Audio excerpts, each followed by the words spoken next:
ल हेर्नुहोस् हामीले आज देखेँ रासाताल हामी कति बजे पुग्यौँ बडा 12 बजे 12 बजे पुग्यो होला पाउने एकै भएको थियो होला हामीले हाम्रो शिकार गर्ने सामान तामान मिलाउँदा गर्दा एकसँगले अलिक उयो भएछ ठीक छ मिल्छ कुरो हामी मिलिहाल्छ हामी मिल्नु हो त्यो नमिल्दैन एकसँगले यस्ता यस्ता पर्दा रहेछन् मछली चाहिँ अनि सबैभन्दा ठुलो योदेखि उ त्यो त्यहाँदेखि त्यो यस्तो यस्तो पारेको छौँ होइन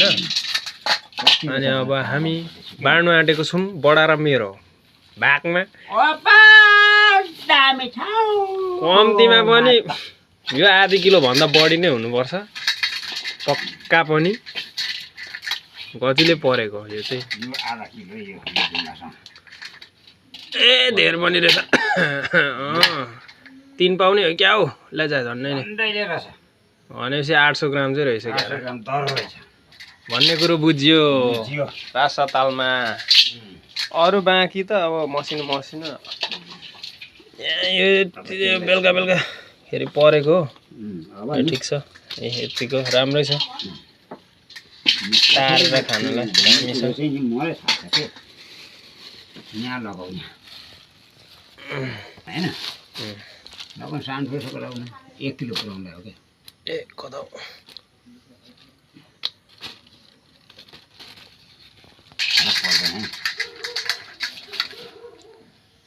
आम्मामा ओके लागिरहन्छ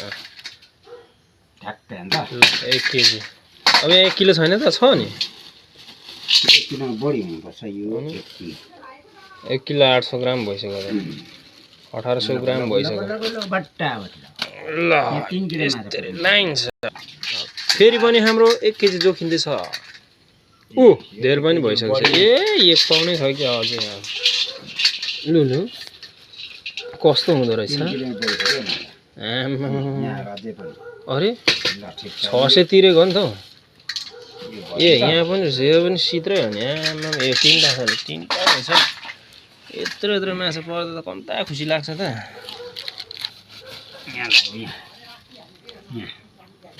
यसलाई केजी पुऱ्याइदिने धेर पनि हुन्छ होला त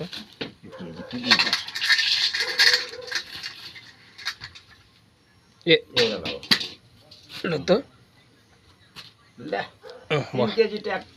आम्मा 3 किलो पनि अझै उब्रियो 3 किलो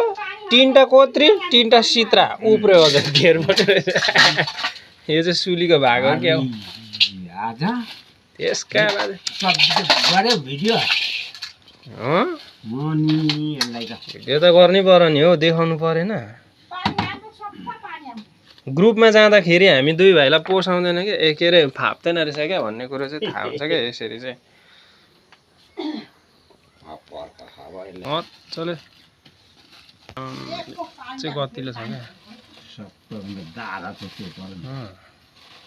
दुवैबाट आएको मालमा राम्रै व्यवस्था भयो त अस्ति एउटा पनि परेको थियो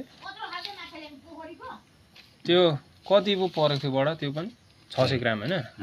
600 ग्राम कि कति पऱ्यो अहिले यो हाइएस्ट पऱ्यो 800 ग्राम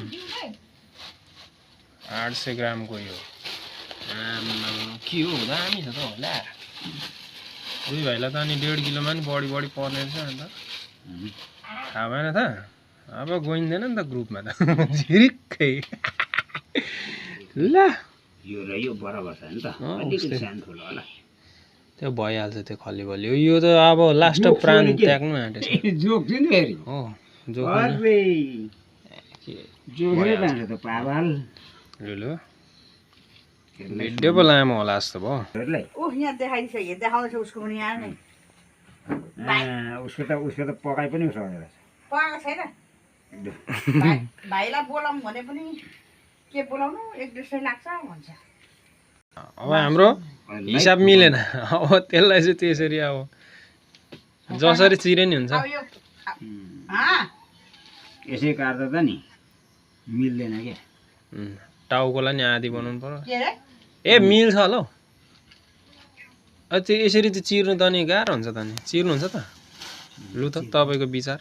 म त केही भन्दिनँ। प्लास्टिक चाहिँ चाहियो क्या मलाई। त्यसलाई ठिक्क हुन्छ सिक्नु अनि खानु ठिक्क हुन्छ।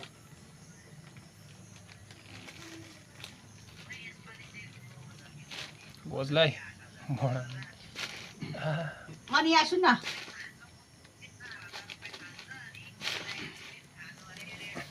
त्यसको बाबु एस्टिम खाओस् न एस्टिम त खाएर चिट्टी जान्छ नि जाडो दिएर खान्छ फेरि त्यहाँ त ठक ठक ला काटी त गयो अब प्लास्टिक त गयो नि काटिन्छ नि त्यत्रो ठक भन अनि अब त पैसा तिर्नु नि हाम्रो माछा त काट्नु नमिल्ने अचानक चाहियो हो साह्रो ठुलो भयो क्या हो ललाई राखेको भाइ अचानै पो चाहियो त हौ त्यसका के भने र त त नि अनि त्यो अरूको नतिरे पनि त्यसको त मदनको तिरे हुन्थ्यो तेरो ठुले आमाले फोन गर्दैछ भन्छ क्या रुबिनाले अनि मैले भनिदिएको क्या त्यही भने ठुले आमाले भनिदिएको क्या त्यही प्लास्टिक तिरिहाल्यो तिरिहाल्यो हुन्छ त्यो सन्तोषमा मागेर पनि तिरिहाल्यो ढुक्क हुन्छ त आयो कता खोइ माछाको खुट्टा समाउन्जेल भयो तारा दिदी घोचो त होला के किन कटेको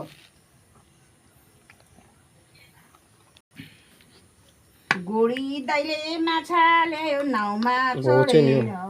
जालै हानेर दिन्ताङ दिन्ताङ मादल बजो तारी जगाउन अब रुबिना बाउ म त हामी त यहाँ त म त 12:30 बजे आएर रघुको बुढी त जङ्गल भागिहाल्यो ए बडा उसको के जति खुर्क्याउनु पर्थ्यो नि नखुर्काउनु आजकोमा साइडहरूमा थुप्रै मान्छे रहेछ होइन आज काम त होइन पैसा तिरेन नि त अनि 12:30 बजे त हामी त उहाँ रघुको बुढीकोमा थियौँ अनि बोलायौँ नि त्यहाँबाट माइलीकोमा रहेछ के गरेर क्या एकदम अनि भर्ती यहाँ त्यहाँबाट बोलायो नकाटेको रेट्नु पर्थ्यो अनि त्यहाँबाट त भर त सम्झाउँदै गरेको त उसको घरमा कि भर त फोनमा बोलाए जस्तो गरेर त ट्याङ्राङ्गै दिएको रहेछ नि ढोका रहेछ क्या होइन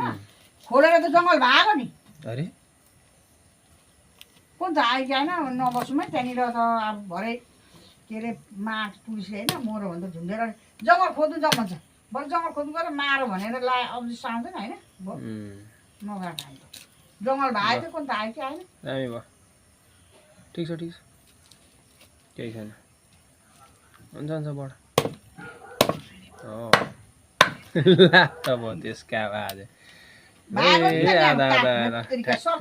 छोड्नु हुँदैन भन्छ सबै सुनमाइहरू सबै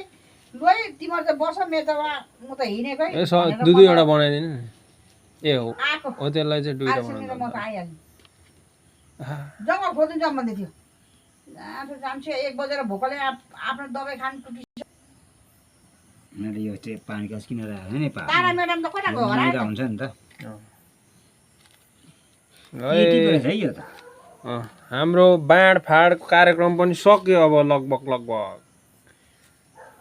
भिडियो अन्तिमसम्म हेरिदिनु भएकोमा धन्यवाद भनिदिउँ क्या हो म तारालाई गर्छु